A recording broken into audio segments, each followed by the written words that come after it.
It's a constant storm to try to figure out what you're about, and you change. At 26, you're all about the hustle, you're gonna be a billionaire, this and that, and then you go to the bar one night and you fall in love, and it changes what you care about, right? And then you have a child, and then this happens, and then that happens. Things change. You just have to always consistently try to figure out what's driving you, and not because other people are watching, and not because that's what your dad wants, and not because that's what you said was gonna happen, and it doesn't look like it, and your family's gonna judge you. You just have to be as real with yourself as possible, and that is a very difficult struggle, but when you're not, you create enormous vulnerability and unhappiness. Truthful conversations redeem people. Because if you come to a clinical psychologist whose worth is salt, you have a truthful conversation.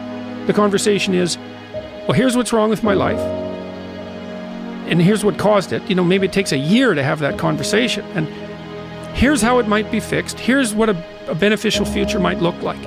And so it's a completely honest conversation if it's working well. And all that's happening in the conversation is that the two people involved are trying to make things better. That's the goal. Let's see if we can have a conversation that will make things better.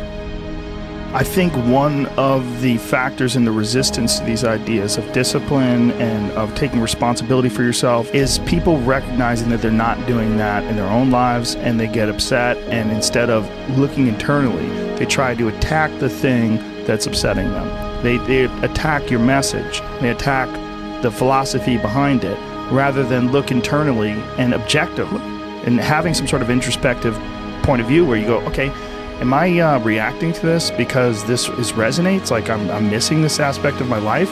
Does this diminish me?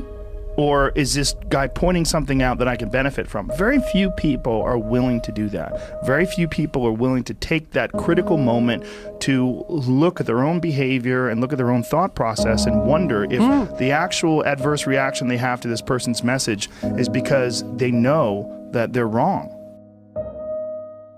Start the process of becoming much more honest with yourself. It will help you make much better decisions, and it will help you in the long run. It may not taste as fun or as glamorous in the short term, but it will put you in a much better position.